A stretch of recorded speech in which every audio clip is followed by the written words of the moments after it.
नमस्कार, मैं हूं आपके साथ प्रियांशु शर्मा और आप देख रहे हैं Chanakya news India live TV. चलिए रुख करते हैं आज की तमाम खबरों की ओर।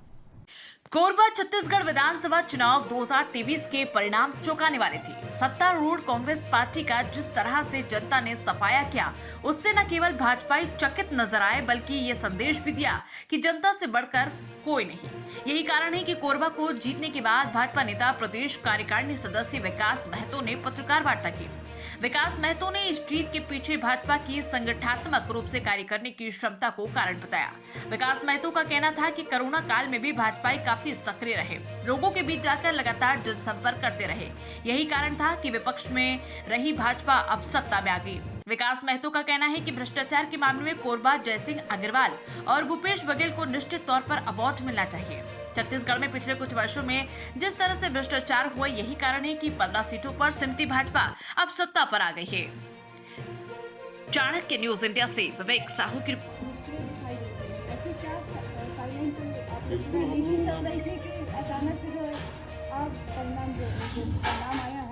इसमें दीदी ऐसा है, आप सही बोल रहे हैं, लेकिन मेरा ऐसा मानना है कि भारतीय जनता पार्टी एकमात्र पार्टी है जो 12 महीना और 24 घंटा संगठन में काम करते रहता है, जनता के बीच में रहता है।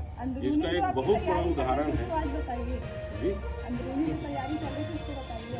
क्या तैयारी दीदी बताए, स्पष्ट करिए ना, बताता हूँ जी। देखिए दीदी, भारतीय जनता पार्टी 24 घंटा और 12 महीने काम करता है।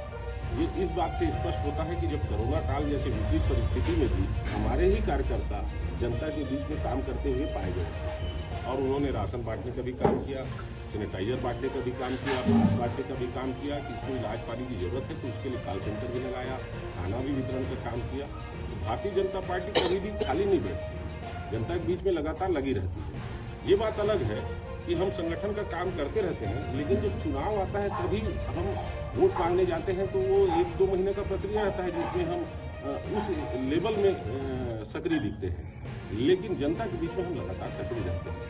15 सीट से 54 सीट तक पहुंचना, इसको कांग्रेस के लिए एंटी इनकम्बेंसी बोलें कि कांग्रेस में अंडर करंट कुछ चल रहा था?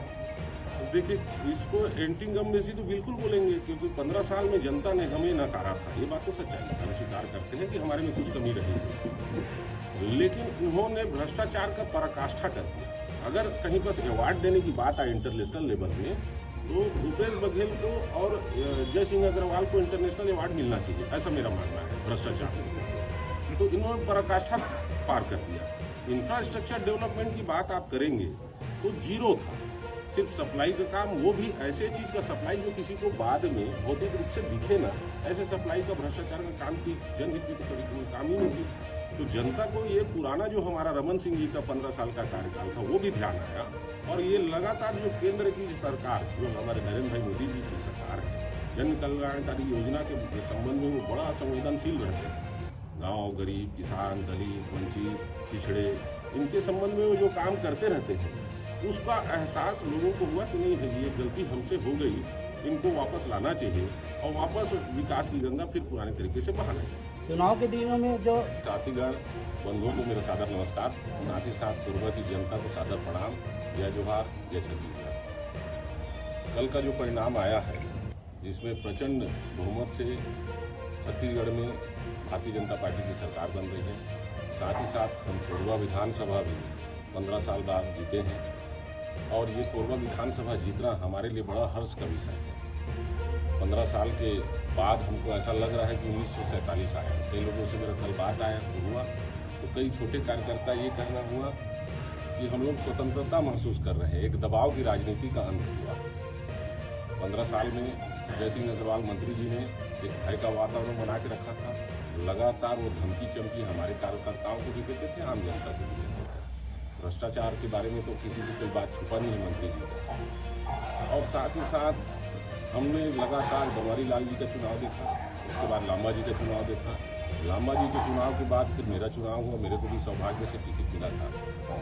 और उसके बाद हमने एक सरल सहज व्यक्ति और बहुत अच्छे व्यक्तित्व के व्यक्ति लखन लाल देवांगन जी को हमने प्रत्याशी के रूप में पाया, और आम जनता ने बता दिया कि जिस तरीके से उन्होंने बनवारी लाल जी के चुनाव में भी एक अफवाह की राजनीति की, उनको भी बदनाम करने की कोशिश की, जोगेश लांबा जी के समय में भी एक नया तरीके से उन्होंने रणनीति बना करके अफवाह फैलाया।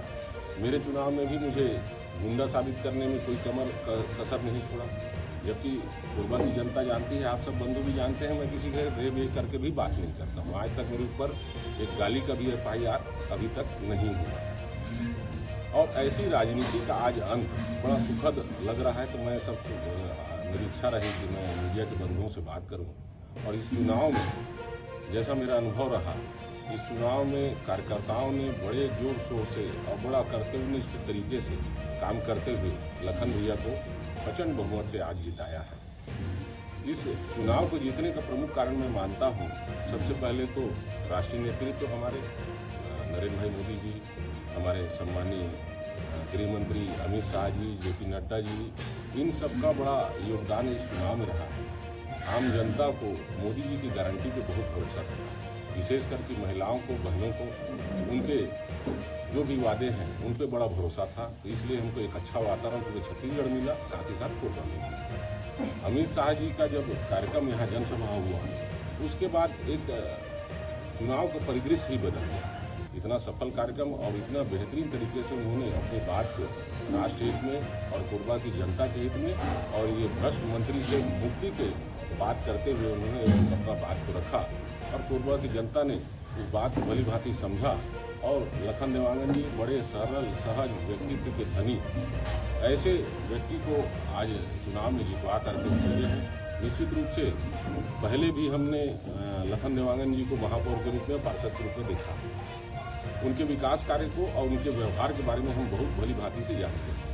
तो हमको ये उम्मीद है कि लखन देवांगन जी कोरबा क्षेत्र की जनता के विकास के लिए लगातार काम करेंगे और भारतीय जनता पार्टी की सरकार जो छत्तीसगढ़ में है, पुराने समय में जैसे हमने काम किए थे उससे भी बेहतर काम करने का प्रयास करेंगे। इस जीत को आप किसका श्रेय देना चाहेंगे? जो इस जीत का श्रेय तो सबसे पहले हमारे राष्ट्रीय नेतृत्व का है, साथ ही साथ सबसे बड़ा श्रेय जाता है हमारे कार्यकर्ता, जो बूथ लेवल के कार्यकर्ता है, शक्ति केंद्रित कार्यकर्ता है, मंडल स्तर के, जिला स्तर के, जो हमारा संगठन का नेटवर्क, उन्होंने अथक परिश्रम का पराकाष्ठा किया इस चुनाव में।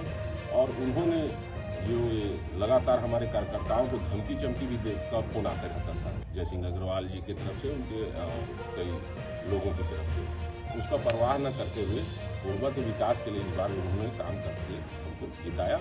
और साथ ही साथ मैं ऐसा मानता हूं कि लखनलाल देवांगन जी का जो व्यक्तित्व है और जयसिंह अग्रवाल जो मंत्री रहे, पूर्व मंत्री कहा जाएगा उनको, तो भू माफिया और भूमि पुत्र वाली जो बात थी वो लोगों के बीच में दिल में छुआ और वो बात को उन्होंने समझा और उस हिसाब से उन्होंने। जिले का एक मंत्री हार गया, जिले को अभी भी विश्वास है कि मंत्रिमंडल में अब जिले की किसी एक को जगह मिलेगी, तो क्या हम सोचे कि लखनलाल देवांगन जी को मंत्रिमंडल में जगह मिल रही है? हम लोगों का तो इच्छा रहेगा कि हमारे कोरबा से कोई भी मंत्री बने जरूर, है ना, लेकिन ये मेरे जैसे छोटे कार्यकर्ता के लिए बोल पाना या बोलना भी उचित नहीं होगा। ये तो राष्ट्रीय नेतृत्व तय करता है और विधायक दल तय करता है कौन कौन मंत्री रहेगा। कोरबा की सीट को लेके ये कहा गया है कि धनबल और जनबल दोनों में से एक को चुने, तो जो अभी जो बात आ रही है कि जनबल को चुना गया, तो प्रदेश में क्या ये कोरबा की जो विधानसभा क्षेत्र है ये कुछ इस पर असर डालेगा? अब ऐसा तो हमारे लिए एक सीट महत्वपूर्ण है। कोरबा अगर 90 विधानसभा में है तो हम लोग को 90 विधानसभा को जीतने के लिए लड़ते हैं और उसमें से हमको कोरबा में एक नैरेटिव फिक्स करने में बड़ा सहूलियत किया कि एक भू माफिया और भूमि पुत्र के बीच की लड़ाई है, वो सच्चाई भी था। आज सब लोग जानते हैं कि कोरबा में जमीन चलता है, ऐसा बोलते हैं। जयसिंह अग्रवाल एक अटूट संपत्ति बना करके बैठे हैं, तो ये बात तो कोरबा के लिए लागू हो।